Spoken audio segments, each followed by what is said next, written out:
international student and how to save some coin. How do you select universities?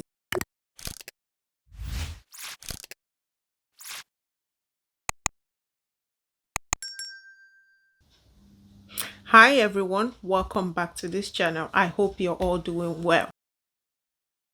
For this video, I want to talk about how do you select the university, especially if you're coming to study your master's program. If you haven't seen, for those that are interested, I've already talked about this topic for those that are interested in PhD, but I thought to do something similar for master's degree. Now, for you to select a university that you're going to attend for your program, for your master's degree, there are different factors that you will need to consider.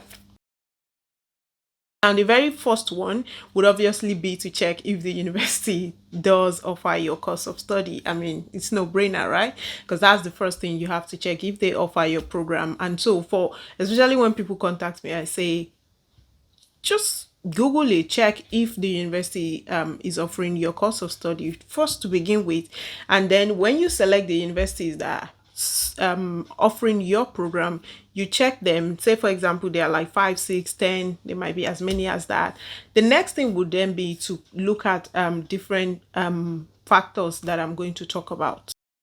The next thing is to look at the location. Is the university located within an area that you will be interested in? Say, for example, is it located in London or is it located outside London? So we consider that for universities before we make decision. That's what I would advise as well. The thing is, if your university, or if the university is in London, you have to keep in mind that there might just be a slight bit more expense in terms of accommodation and other maintenance fee and other things compared to outside London. So that would also be something to consider when you're selecting a university. Another thing is the reputation. If you're quite interested in the reputation of the university, and if they are Russell Group, or if they are high ranked in terms of the course of study, keep in mind some university might not be Russell Group, but they are actually leading and high in rank when it comes to this course of study that you're actually interested in. So I have, for example, I know Beaumont University, whose digital program, media and digital, is like one of the best in the UK. And so they pride themselves in that area. So they might not necessarily, a university might not necessarily be among the, a university might not be among the high reputation university, but would have programs that actually are ranked high. So, and that might be your program of interest. So that would also be something to consider. Now let's take it home, or let's bring it home for my people, where we're talking about international students and how to save some coin. How do you select universities, or what are the factors you look into when you're selecting universities, especially when you're trying to save some money? The first thing is to look into, obviously, is the fee. How much is the university charging for your program? On the average, I made a video which I'll put the link somewhere in this video description. You have about £14,000 for average on most master's programs. Some are less. You could have some universities going low to like £10,000, and some all the way to even 20 or higher £1,000. So it depends on the program, it depends on the university as well. So we look at the fee. Now when you are happy with the fee, one thing that people do, I mean, I've had so many people contact me, and sometimes the mistake they make is you look at the fee and you're like, oh, the fee is nice for my program, but there are other things that you haven't checked that might affect your decision on that university. So a fee does not necessarily tell the whole story, because when you have fee, there are other things which I'll talk about now. The next thing to look at is, from all the universities that you have, that you're trying to decide which one to go to, you need to now look into each one and which offers scholarship. Now, scholarships are of different range and types. There are some scholarships that are full tuition fee and you have to apply for them to be able to be given. Most of the time you would have to apply for those type of scholarship, or you could also have like 50% scholarship in some universities, where they will give you half of the tuition fee of your payments. So you need to look at the fees and then look at the scholarship option that they offer in those universities. Most universities will give you like about £2,000 off your fee, depending on, especially for those that are trying to either attract people from certain country or depending on your qualification. I also know a university that will give you about £3,000 off your tuition if you have a second class upper division degree from your BSc qualification. They will give you that. Now, so you need to also consider. So we now look at the fee. How much are these universities for check? How much are these universities requiring for the degree? And then which of these universities that I have, which of them is offering any type of scholarship or discount off. So that would also be the next thing to consider. So where you have discount off, that is going to really drastically reduce the fee, it would most likely influence what your decision will be when it comes to such a university. So we look at the fee, then we look at if they are offering any type of scholarship, full scholarship, half scholarship, discount of 2,000, 3,000, however much. So you should also consider that, because it really tells on how much you eventually pay for your program.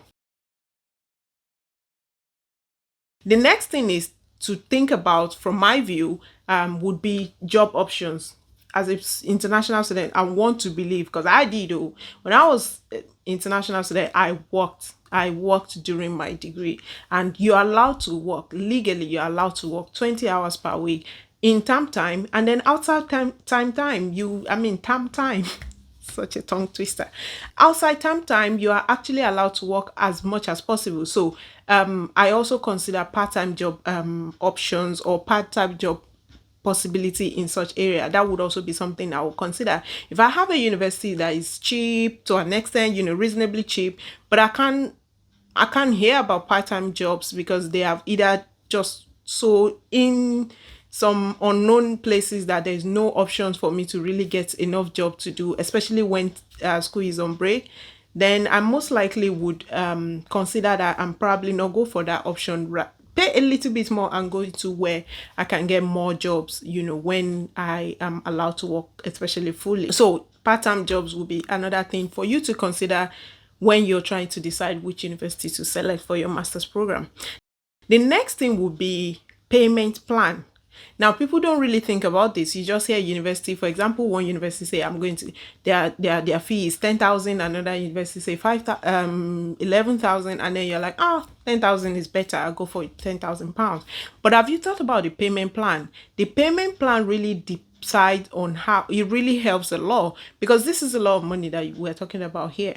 So when you're going to select university, look at the payment plan. Some universities give you so easy, not easy, but like so reasonable payment plan. And while some university, I know university that's asking for about 60-70% of the fee before you even start, before your enrollment, and that's a lot to cough out. So payment plan will be another thing that I would advise that you consider. The other thing is, like I've mentioned it very briefly, will be the deposit. How much are you required to deposit for you to get your cars is also very important for you to consider. The other thing for you to consider is when you get your bank statement, there are some universities that require you to send a bank statement to them for confirmation, and then before you take it to visa office. So that means you will be budgeting, like instead of the 28 days, maybe close to 2 months, 6 weeks to 8 weeks, because it takes longer. So you need to also consider the availability of the funds, if you can keep a fund in your account for that length of time, compared to a university that would just give you cash once you pay the deposit and then you go to the visa office with your 1 month bank statement option. So that's about everything. Oh, just to mention that for the payment plan, there are some universities that give you payment plan of 3 installments after your first deposit, and some universities will give you even longer. And I know universities that also allow for monthly payment option, where you submit a credit card or debit card, and then they take in the money every month, so it makes it a bit more easier to deal with than a chunk as it is. So anyway, these are just things for you to consider outside the regular how much is the fee, yay, I'm going for it. You need to really think about these little things, because they do come together a whole lot, especially when you're trying to save money and give yourself a good amount of time to be able to pay up while you do your studies. Okay, so this is the end of this video. I hope you've been able to get one or two things, and I will see you in the next one. If you like it, obviously, please do try and like, subscribe, and share it as much as possible. Thank you very much. Bye bye.